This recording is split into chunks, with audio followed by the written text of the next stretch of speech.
Good evening, friends. Welcome to the India Power Talk. India Power Talk is a knowledge sharing initiative.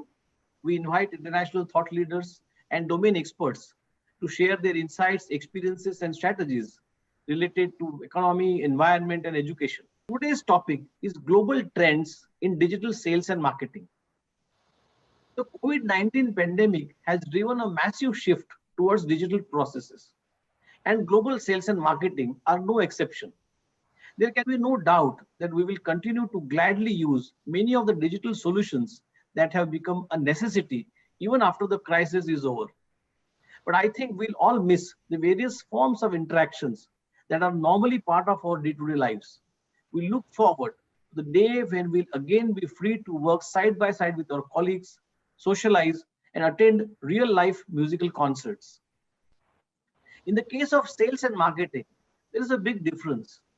A recent study by McKinsey found that 70 to 80% of decision makers actually prefer remote interaction and digital self-serve processes for business-to-business transactions. Alongside the current health aspect, they cite easy scheduling and saving on travel expenses as key advantages. So it's safe to say there will be no return to the old normal in sales and marketing. But what will be the future look like? To discuss this new fascinating development, we have the pleasure of welcoming an internationally leading expert, Rakhi Voria, from the US, one who has been named in the top 100 global sales leader in 2021. Rakhi, welcome to India Power Talk. And once again, congratulations on being named in the top 100 global sales leader of 2021. Well, thank you very much. And I must thank you for taking time to speak with me.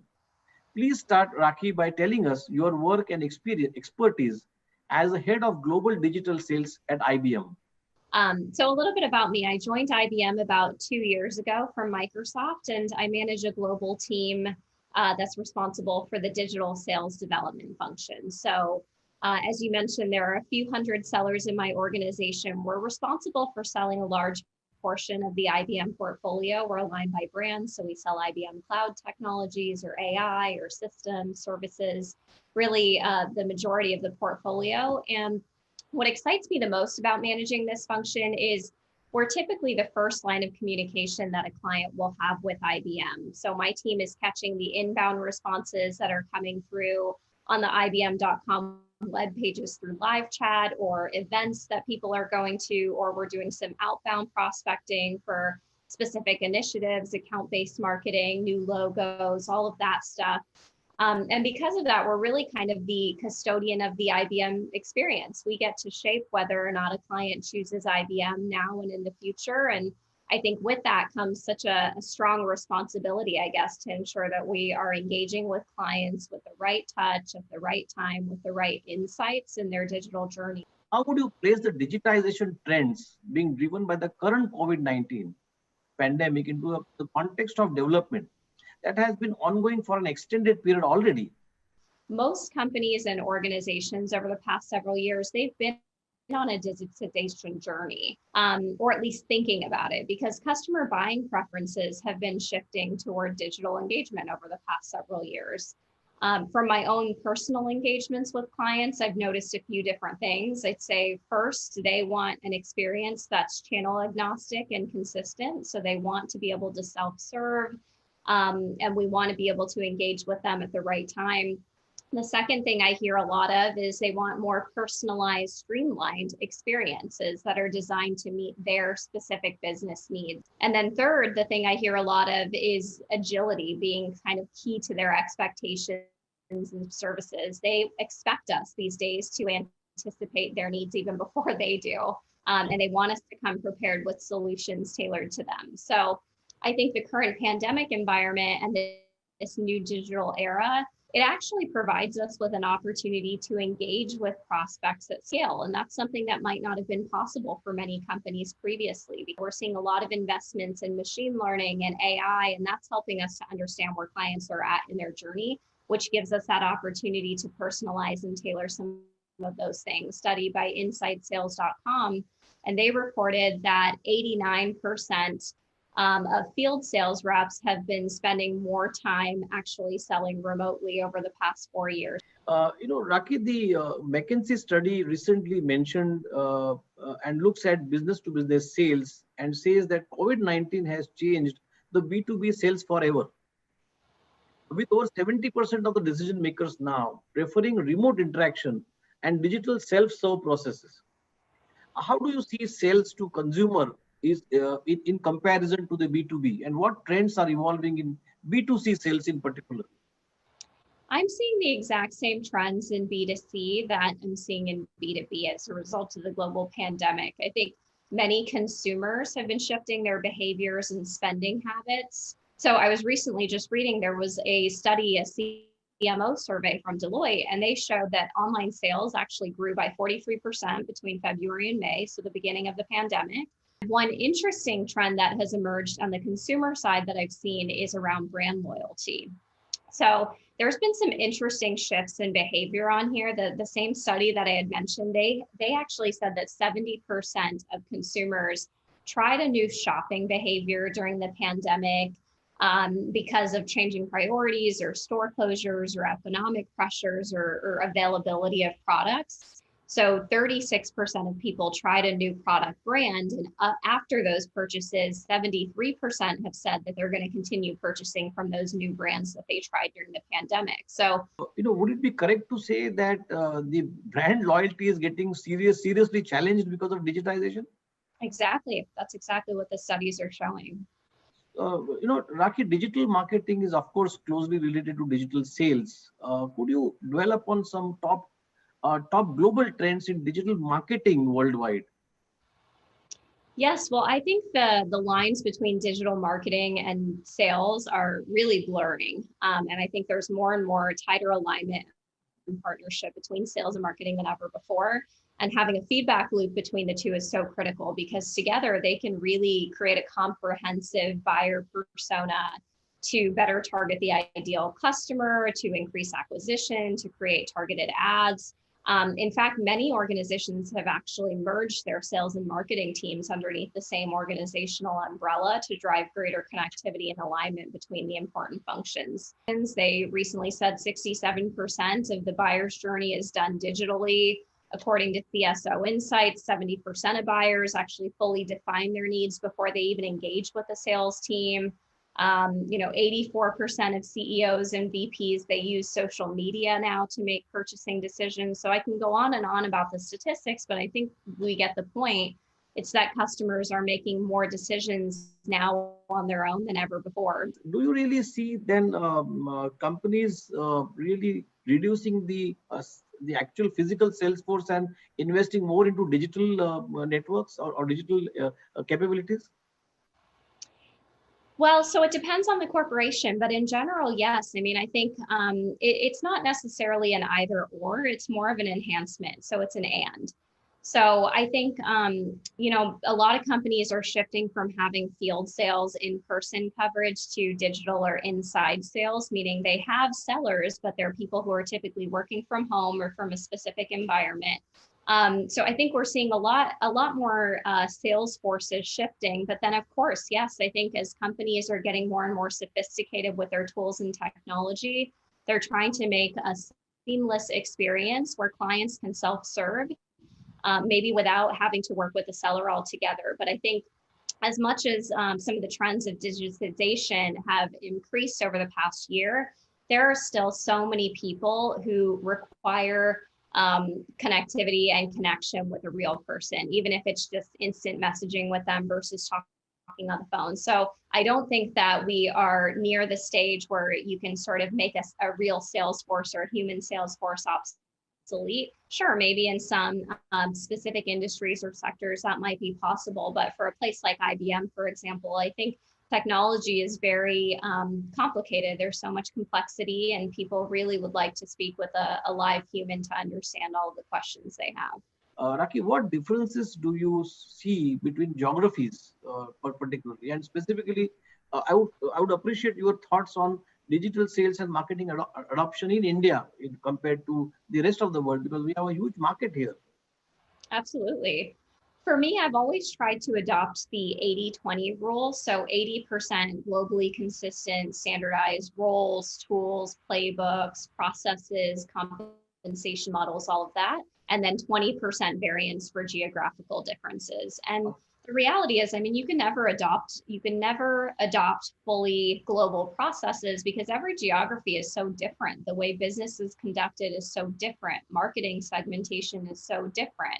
Companies need to be sure that they can adapt to some of those geographical variances, but also adopt strong global processes where possible. In terms of what I've seen in India, my India team is based in Bangalore. So I've had the opportunities to spend some time out them with the clients, with partners, with my sellers, of course. And then from my Microsoft days, I was traveling to Delhi quite a bit as well. So have definitely spent some time in India. And what I've noticed on the marketing side is that brand awareness is critical.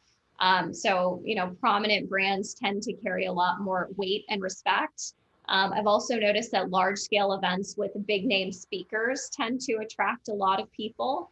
And then on the sales side, I've noticed there's a lot of price sensitivity. So I think we Indians, we care a lot about getting the biggest bang for our buck, myself included. But there's also a big emphasis on relationship. No, do you see a lot of learnings from Indian market, which are useful globally? Yes, I mean, I think the biggest learning for me was on the relationship side. So even though I was born and raised in the U.S., I had the opportunity to learn a lot about the culture of doing business with India from my mom. So my mom, but she leads the National U.S. India Chamber of Commerce. So she helps facilitate trade between the two countries. So at a young age, even though I was in the U.S., I was getting so much exposure to what it's really like to do business in India. And I think there's something to be said about the relationship aspect. In the US and, in some European markets, for example, I think there's sort of a tendency to keep it very business related. You're going to focus on the negotiation, you're going to deal with the terms and conditions. If everybody's sort of happy with what's outlined, then you close the contract and you call it a day. In India, that trust and that relationship building takes longer. And a lot of it is almost familial. You're actually taking the time to get to know people at more of an individual level. And that leads to referrals, and that leads to trust, and that leads to people really understanding the value that your product can deliver. So I think there's a lot that the rest of the world and many of the Western geographies can learn about doing business based on the experiences in India, and really that aspect of camaraderie and teaming and openness and transparency. How much do you really have to tailor for every geography? Is there a specific emphasis that you have to give to deal with various geographies, or it's a natural process? It's not as clear cut as saying these are the things that you have to do, and then here's where you get a little bit of lenience. I think it's unfortunately a little bit more complex. So for example, I think about my team. There are specific global processes that are outlined and documented that everybody has to follow regardless, period. And that's because of audit reasons, compliance reasons, making sure that we're doing the things that we're supposed to be doing from a legal perspective in the way that we market and sell and engage with people externally. So that's a little bit more clear. That's black and white. But then, there are aspects within the geographies where maybe you are selling with a reseller, or maybe the talent pool is a lot different. So for example, in North America, I have a lot of people who are straight out of college. So people who are brand new sellers, new to the workforce. Whereas I look at my Japanese team, the average tenure of my team is actually 20 years. So they have 20 years of IBM experience. So that's a very, very different talent pool. So the way that we motivate them, engage them, train them, facilitate all of the learning and development can be very different depending on those geographies. So, I guess businesses just need to take a look at what are the must-haves and then what are the nice-to-haves, and then tailor all of their different options accordingly. When you decide of launching a new product, does really how do you see India as being open to accepting the new models quite frequently, or how easy it is to in India to launch different products, different models, Actually, I would say. yeah, I believe India, from what I've seen, is actually quite sophisticated from a technological perspective. I mean, there are so many technological advancements and innovation around AI and blockchain and everything that, from my experience, I've found that many companies in India want to be pioneers. They want to be the ones who are raising their hands for the latest and greatest technology. So assuming there's no issues with legal terms and conditions or any sort of pricing things that we're able to figure out, I would say that in general, I think companies in India are really at the forefront of technology and wanting to adopt some of that advancements. Based on your vast experience and knowledge, what advice would you give to young entrepreneurs in India regarding the digital sales and marketing strategies? Hmm.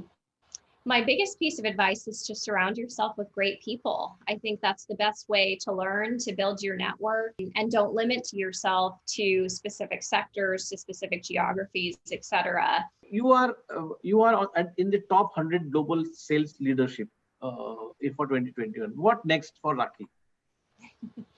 Well, I'm not sure, I guess. I try not to over engineer it. I think it's important to be regimented about your career development plan, but not over engineer it so much that you're closed off to different possibilities. So I've been very fortunate in my career. I guess I've had roles across sales and finance and helped build a sales team, now helping to modernize sales teams.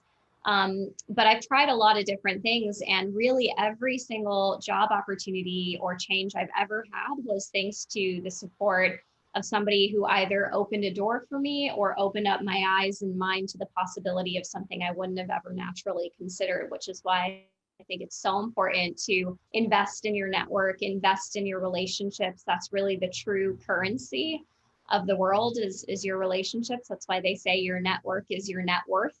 Yes. And so in terms of what's next for me, I would love to continue being a pioneer in the field of advancing digital sales organizations. I want to help companies continue on their digital transformation, empower them to achieve as much as they possibly can using technology and all of the things that are at their fingertips.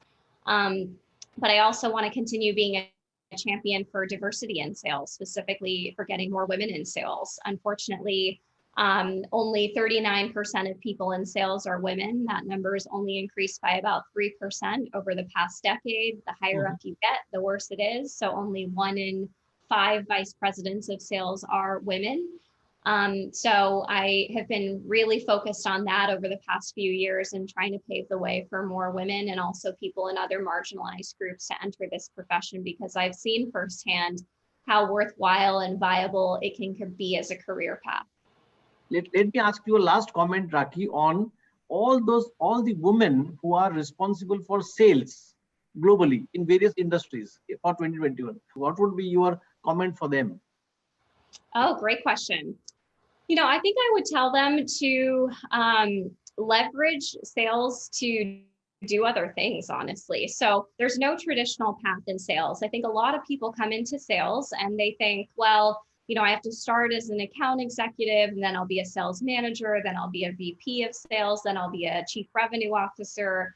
There's no linear path. I think the beauty of sales is that it can set you up to do anything. You can learn so many different tangible skills around influencing, negotiating, persuading, communicating. I'd encourage you to be open to different possibilities, because I think sales can set you up to do anything. So don't sell yourself short.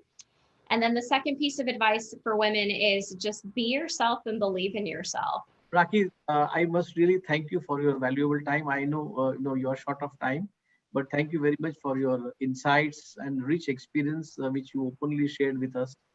It was a pleasure talking to you.